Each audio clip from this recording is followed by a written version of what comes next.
오늘의 주제부터 알아볼까요?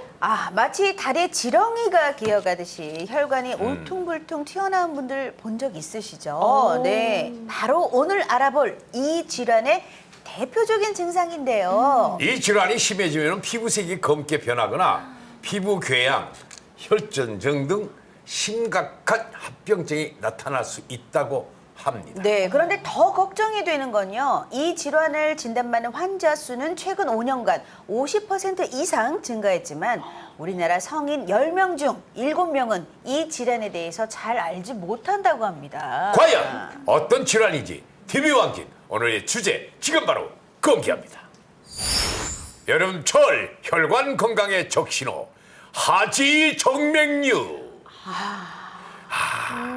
이 여름과 함께 혈관 건강에도 적신호가 켜졌습니다. 네. 보통 혈관 질환을 하면은 한겨울이 위험하다고 생각하기 쉽지만은 여름철에 증상이 더 심해지는 혈관 질환이 있는데요. 그렇죠. 바로 다리에 울퉁불퉁한 혈관이 튀어나오는 하지정맥류입니다.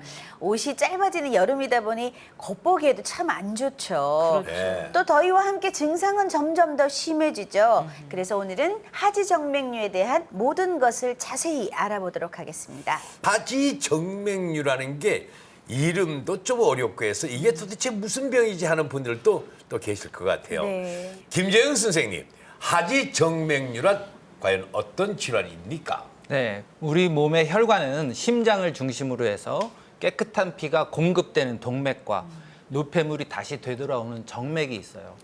그중에서 되돌아오는 정맥이 울퉁불퉁 꾸불꾸불 튀어나오는 것을 하지정맥류라고 하죠. 예. 여기서 류라고 하는 것은 혹처럼 이렇게 튀어나왔다는 것을 뜻해요.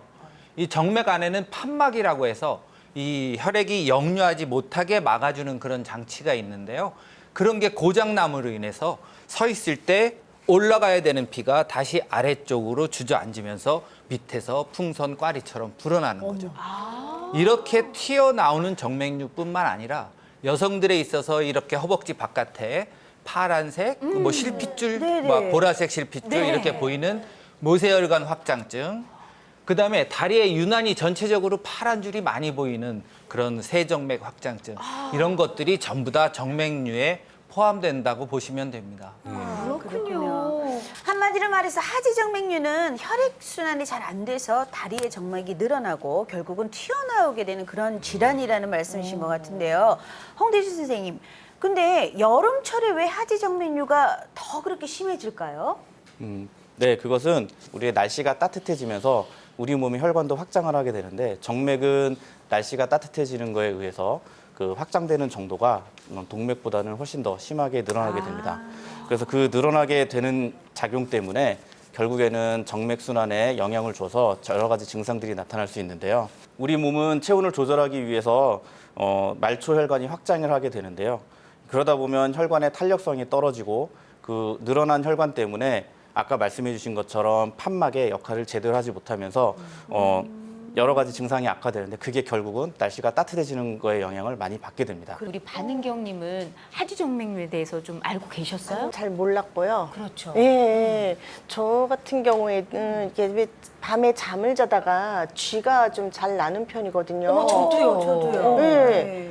그렇기도 하고 이렇게 또 저녁에 다리가 많이 붓기도 하고 그런 것도 하지정맥류에 포함이 되는지 그래요. 그것도 궁금도 하고 궁금하시죠? 그래요. 저도 궁금해요. 네. 우리 이면아님도 그런 증상이 있었다고 제가 들었는데요. 네, 저도 평소에 종아리가 잘 붓고요.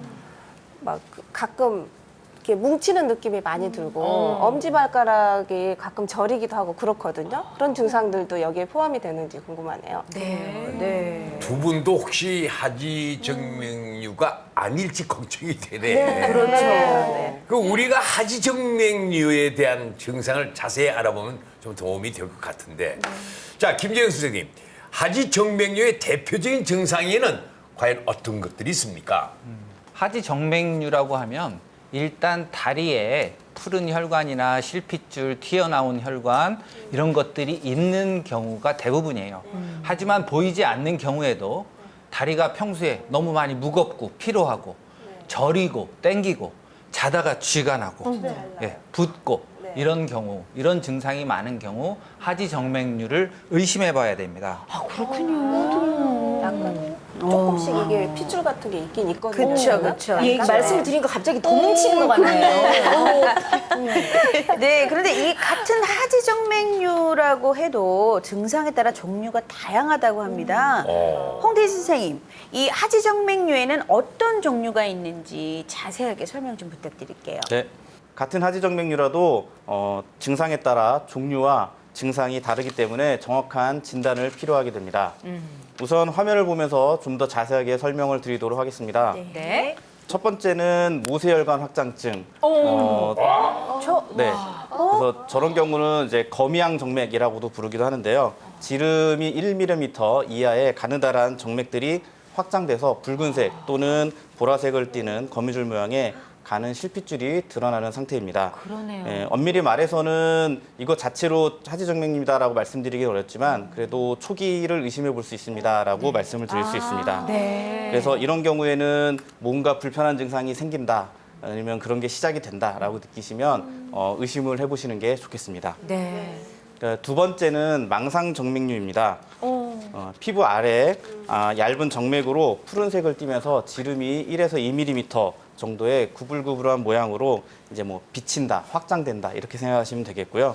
아까 말씀드린 그런 거미양 정맥이 조금 시간이 지나면 이렇게 영향을 주면서 조금 더 굵은 정맥으로 병이 진행을 하여서 망상정맥류로 이어질 수 있는 경우가 생길 수 있습니다. 선생님, 저게 무릎 뒤쪽이죠? 네, 저기는 그렇죠. 무릎 뒤쪽이 오금 부위고요. 저기 말고도 뭐 종아리나 허벅지 이런 데도 생길 수 있는 병입니다. 그리고 마지막은 가지정맥류입니다. 혈관 지름이 3mm 이상으로 늘어나고 확장되면서 구불구불 울퉁불퉁하게 혈관이 돌출되는 상황을 이렇게 사진을 보여드리는 건데요. 예, 저 상황이 되면 다리에 쥐가 나거나 무겁거나 또 저리거나 아픈 등의 여러 가지 증상들이 더 악화되는 경우가 있고 네. 또 이거를 방치하다 보면 피부 색소 침착이나 아니면 더 심해지면 피부에 궤양이 생기는 등의 여러 합병증으로 진행할 수 있기 때문에 주의를 요하셔야 합니다. 아니 이렇게 사진을 보고 나니까 이게 쉽게 넘길 질환이 아니라는 생각이 확 드네요. 맞아요. 그런데 이런 하지 정맥류를 일으킬 수 있는 위험 요인이 한두 가지가 아니라는 얘기를 들었거든요. 김재영 선생님, 하지 정맥류를 일으키는 위험 요인 어떤 게 있을까요? 하지 정맥류는 내가 살면서 걸리는 병이 아닙니다. 아 그래요? 갖고 태어나는 거예요. 그것이 시간이 지나면서 나타나는 거죠. 아, 유전적인 그래서 건가요? 유전적인 요인이 가장 첫 번째 요인입니다. 제 환자 중에 가족분들 중에 누가 하지정맥류가 있어요? 없는데요. 그 다음번에 치료 두세 번 받다 보면 우리 어머니가 있으시죠. 우리 누가 이제 그때는 소문이 다 집안에 난 거죠. 그래서 통계적으로 약 7, 80% 이상이 유전적인 요인입니다.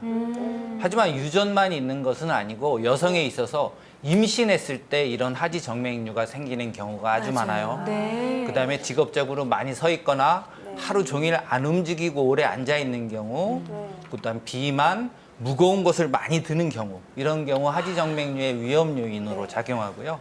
또 이 하지정맥류는 아주 젊었을 때는 안 나타나다가 나이가 들면서 점점 나타나게 되는 그런 특징을 가지고 있습니다. 그렇군요. 이 안타깝게도 하지정맥류는요, 나이가 들수록 또 여성일수록 발병률이 높다고 하는데요. 저희부터 좀 조심을 해야겠다는 생각이 드네요. 네.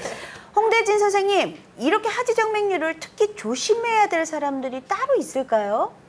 하지정맥류는 남성보다 여성에서 약 4배 정도 많이 발병하는 것으로 알려져 있습니다. 그렇게 많이요? 예, 특히 중년, 그러니까 이제 40대, 50대, 저보다 조금 더 누님이신 분들 조심하셔야 되는데요.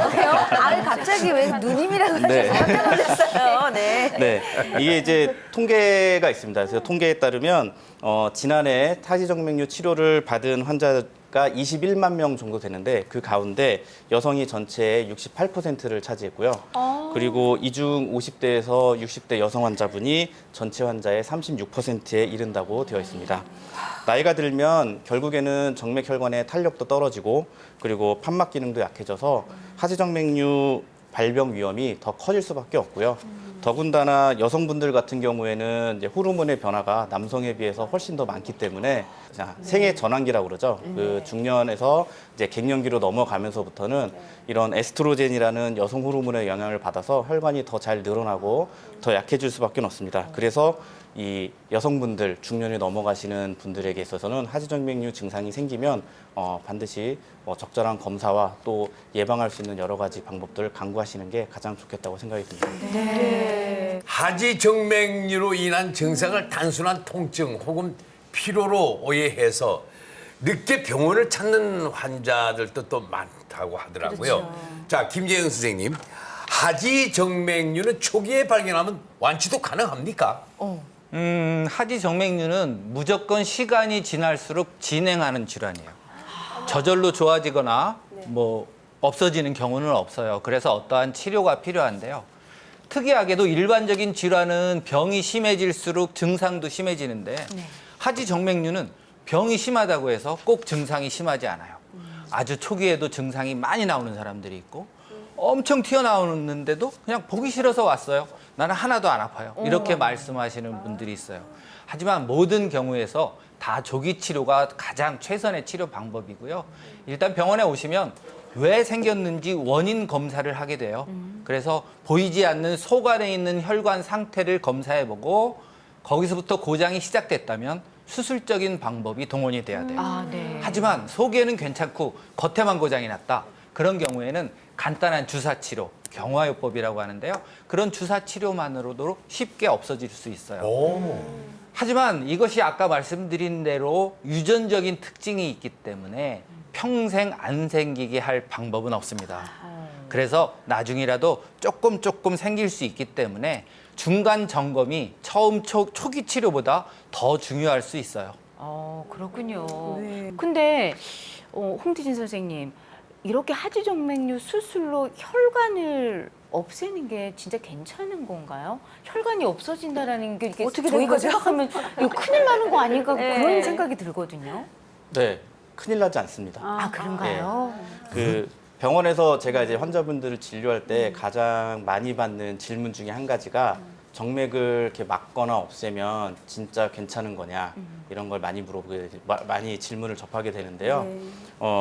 역류하는 고장난 정맥혈관은 지금 그 자체로 혈액순환을 방해를 하고 있는 인자가 됩니다. 그래서 동맥에서 깨끗한 피가 들어오고 정맥으로 지저분한 노폐물과 이산화탄소가 있는 피가 나가야 되는 그런 정상적인 혈액순환이 온전하게 이루어지지 않고 있기 때문에 역류하는 정맥혈관은 이렇게 폐쇄하거나 아니면 제거해주는 것으로 인해서 혈액순환이 오히려 개선될 수 있는 효과를 가져올 수 있습니다. 아, 그렇군요. 되는구나.